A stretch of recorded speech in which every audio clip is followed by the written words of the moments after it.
नमस्कार किसान भाइयों। आज मैं आप लोगों को फिर से गेहूं की खेती से अवगत कराने के लिए आया हुआ हूं। अभी कई किसान भाइयों के सामने गेहूं की फसल के अंदर कई प्रकार की समस्याएं देखने को मिल रही है। यूरिया की पूरी मात्रा पहुंचाने के बाद भी अभी तक गेहूं की फसल का पीलापन खत्म होने की नाम नहीं ले रहा है। तो इस चीज़ के लिए अच्छी बाली के विकास के लिए, लंबी दानी बाली बनने के हिसाब से और दाने की अच्छी चमक के लिए हम अपने जो गेहूं की फसल है उसकी बाली की जो साइज हो वह लंबी अच्छी होने के लिए हम किन किन चीज़ों का प्रयोग कर सकते हैं। जैसे गेहूं की फसल की जो स्टेज की बात करें तो वो भी 65 से 70 दिन के अनुसार में आ चुकी है। तो आप लोगों को बताना चाहूँगा गेहूं की फसल के अंदर जैसे अगेती फसल हो या नॉर्मल स्टेज हो या कमज़ोर या लेट वेराइटी आपने बुआई की हो और पीलापन ज़्यादा देखने को मिल रहा है, तो आप लोगों को अधिक पैदावार के लिए किन किन चीज़ों का ध्यान रखना आवश्यक है। किसान भाइयों, अभी तक लगभग लगभग सभी किसान भाइयों ने गेहूं की फसल के अंदर यूरिया की जो मात्रा वो पूरी प्रॉपर मात्रा प्रयोग पहुंचा दिया गया है। तो आप लोगों को बताना चाहूँगा फिर भी फसल पीलापन लिए हुए हैं, तो इसके लिए अधिक पैदावार कैसे बढ़ा सकते हैं। तो के आप लोगों को बताना चाहूँगा जैसे आपकी गेहूं की फसल के अंदर अगर जैसे मान लो अगेती बुआई है और अच्छी ग्रोथ है, अच्छी लेंथ हो चुकी है और उसके अंदर आप जैसे मान लो बाली का समय आ चुका है, तो उस समय पे किन किन चीज़ों का प्रयोग करें और उसमें दाने का वजन कैसे बढ़ा सकते हैं। अगर आपकी फसल हाइट ज़्यादा ले रही है, लेंथ ज़्यादा बढ़ रही है, तो उस चीज़ को भी कंट्रोल करना अति आवश्यक है, क्योंकि जब बाली और दाने का भरा होगा, बाली का आना और वजन दाने का बाली के अंदर भरा होगा तो गेहूँ नीचे गिरने की संभावना ज़्यादा हो जाती है। तो इस जगह पे आप लोगों को जैसे किन किन चीज़ों का प्रयोग करना है, तो किसान भाइयों आप लोग उस समय पे पीजीआर का स्प्रे निकालना ना भूलें। पीजीआर के अंदर आप जैसे कई प्रकार के मार्केट के अंदर आपको पीजीआर मिल जाएंगे, जैसे ट्राइकंटेनोल है या क्लोरोमेक्वाट क्लोराइड 50% एसएल, जो ब्रांड नेम की बात करें तो लियोसिन के नाम से जाना जाता है।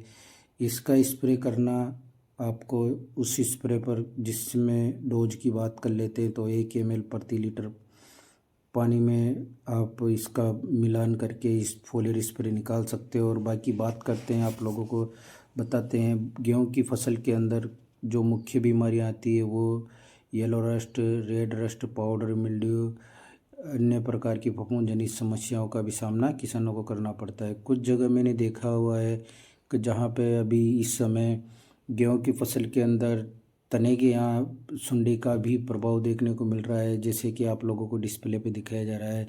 इस अवस्था को, इस बीमारी को स्टेम बोरर के नाम से जाना जाता है। तो इन चीज़ों का नियंत्रण करना आवश्यक है किसान भाइयों।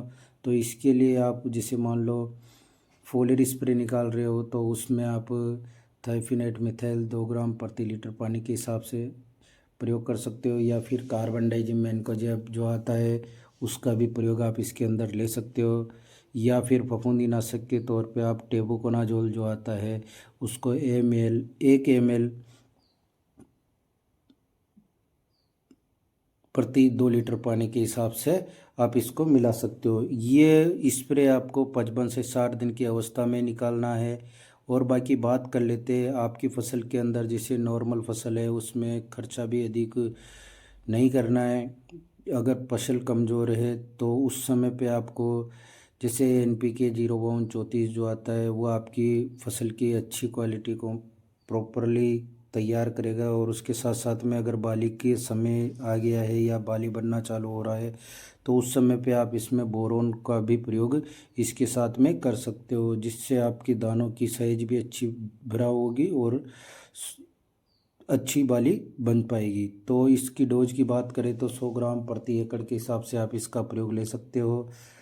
अगर जैसे मान लो आपकी फसल ज़्यादा ही कमज़ोर है तो उसके लिए आप जिंक सल्फेट या मैग्नीशियम सल्फेट या फेरस सल्फेट या मैग्नीज सल्फेट, इनकी मात्रा 500 ग्राम के हिसाब से आप इसका फसल के अंदर फोलियर स्प्रे निकाल सकते हो।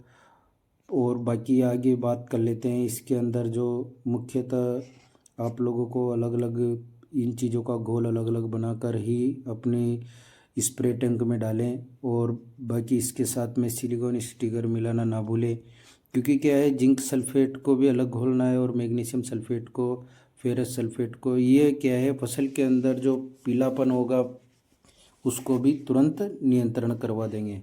और बाकी बात करते हैं किसान भाइयों, गेहूं की फसल के अंदर बाली के समय जो मुख्य में पत्ती होती है, झंडा पत्ती होती है, उसको स्वस्थ रखना बेहद ज़रूरी है। इसलिए हम इसके अंदर फफूंदीनाशक दवाओं का भी प्रयोग करेंगे, ताकि आपकी फसल की जो पैदावार होगी वह अच्छी निकले और अच्छा दाने का साइज भी अच्छा हो, ताकि मार्केट में अच्छी क्वालिटी में आपको उसके दाम मिल सके।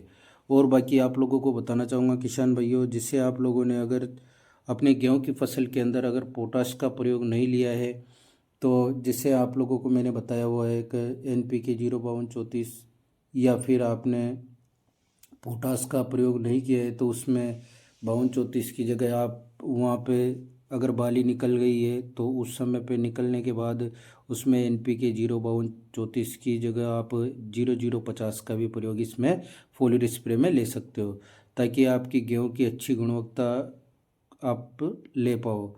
और बाकी आप लोगों को बताना चाहूँगा किसान भाइयों कि गेहूं की फसल के अंदर सिंचाई भूमि के अनुसार आप सिंचाई करें। अगर मौसम ख़राब होने की कंडीशन आती है तो उस समय पे आप सिंचाई का थोड़ा कंट्रोल करें, क्योंकि अगर मौसम में बदलाव होगा, हवा का वेग अधिक हो जाएगा, तो आपकी फसल आड़ी गिरने के ज़्यादा चांसेज हो जाएंगे। ये सब चीज़ें आपको अपनी फसल की लेंथ के हिसाब से, हाइट के हिसाब से देखने को मिल सकती है। आप लोग अपने अगर फसल की लेंथ अच्छी है, ज़्यादा ग्रोथ नहीं है और ठीक ठाक कंडीशन में है, तो उस समय पे आप इसको सिंचाई कर सकते हो। बाकी आप लोगों को ध्यान रहे किसान भाइयों, वातावरण का मुख्य जो प्रोसेस होता है, ये 80 से 100 दिन की अवस्था में फसलों के अंदर काफ़ी ज़्यादा नुकसान देखने को मिलते हैं, क्योंकि उस समय पे फसल के अंदर वजन बढ़ जाता है, बाली आ जाती है, दाने भरना चालू हो जाता है, तो उस समय पे उत्पादन का काफ़ी फर्क पड़ता है, आधा देखने को मिलता है। तो इस प्रकार, और एक चीज़ और ध्यान रहे किसान भाइयों, कोई भी आप स्प्रे निकालो तो उससे पहले अपने स्प्रे टैंक को अच्छे से साफ़ करें, कोई साइड इफ़ेक्ट आपको ताकि फसल के अंदर देखने को ना मिले। तो धन्यवाद किसान भाइयों, आशा करता हूँ आप लोगों को वीडियो अच्छा लगे। अगर अच्छा लगे तो आप अपने मिलने वाले सभी किसान भाइयों को ज़रूर शेयर करना ना भूलें। मैं मोहित कुमार सुमन, मेरा मोबाइल नंबर है 9784527713। धन्यवाद साहब। इस प्रकार आप गेहूँ की फसल के अंदर अच्छा उत्पादन ले सकते हो। धन्यवाद। जय जवान जय किसान।